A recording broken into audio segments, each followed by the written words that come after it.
De retour chez les huîtres G, on va aller voir Adrien parce qu'apparemment il veut nous parler de plusieurs petites précisions super importantes. Donc c'est parti, on va le retrouver. Adrien, ça va? Ça va ou non? Bon. Nickel. Le tri, ça s'est passé comment? Ça s'est passé? Ouais. J'ai eu quelques échos. Ah, des bons échos. Oui. Je te jure, j'ai tout donné. Je vais te montrer une petite partie qui est beaucoup moins physique et qui va beaucoup plus te correspondre. Ça, nous, on a un produit d'huître qui vit en pleine mer en fait. Ouais. À aucun moment on la nourrit, à aucun moment on intervient dessus. Okay. Donc ça c'est vraiment magique de travailler un produit comme ça.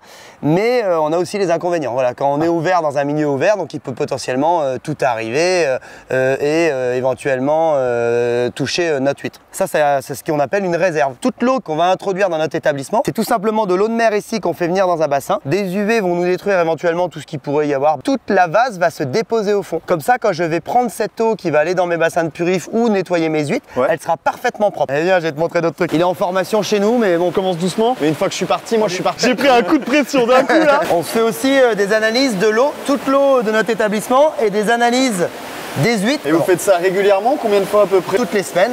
Toutes les semaines et même plusieurs jours par semaine. C'est un temps incroyable. Tu travailles au soleil, ultra agréable. Après, vous êtes bronzés les gars, on pourrait pas croire que vous travaillez. Hein. Ça c'est l'eau de mer. On fait très attention au coefficient. Quand il y a un fort coefficient, l'eau monte très haut. Et quand le coefficient est faible, ce qu'on appelle un mort d'eau, comme en ce moment, l'eau monte très peu. Donc nous, quand on introduit de l'eau dans notre établissement pour aller justement dans les réserves, on favorise les périodes de fort coefficient pour avoir la meilleure qualité d'eau possible. Que si l'eau est trop basse, t'es plus sur entre guillemets tout ce qui est boue. Plus d'eau douce aussi. Forcément, c'est mieux de favoriser quand le coefficient est haut. Exactement. Pour ensuite le mettre dans la petite réserve que tu m'as montré tout à l'heure. Ça, j'ai compris.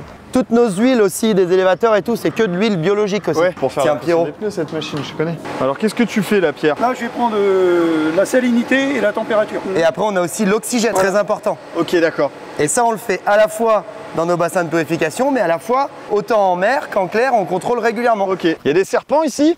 Faut taper fort des pieds, ça leur fait peur. J'arrive, hein, t'inquiète pas. Donc là, on a un système, ce qu'on appelle une porte, qui permet justement à toutes nos clairs donc, de communiquer entre eux, de faire le lien entre l'eau de mer qui arrive derrière et l'eau qui est présente dans ma claire. Et en fait, je vais introduire toujours de l'eau à fort coefficient, ce qu'on a dit précédemment, de l'eau de qualité. Donc là, justement, cette porte, ça va me permettre aussi de fermer ma claire. En période de forte pluie, fermer ma claire, c'est-à-dire qu'il n'y a plus de communication avec l'eau de mer. Et ça me permet absolument de garantir la qualité sanitaire de mes huîtres qui sont en affinage. Ok. Et aussi, dans ces clairs, en fait, c'est l'ostréiculteur qui entretient donc les clairs. Donc si tu regardes en fait toutes les berges, elles sont en bon état et tout. On a un rôle aussi, on surélève les digues de nos clairs justement pour éviter que l'eau de mer s'introduise par nos digues. Au moins une protection en cas d'inondation. Ah oui, donc faut vraiment penser à tout quoi. Notre métier, il englobe vraiment une protection à la fois de notre produit bien sûr, mais à la fois du territoire. Ah ouais. Bon bah Adrien, merci en tout cas pour ces précisions qui sont importantes pour le coup. Hein. C'est des choses qu'on sait pas.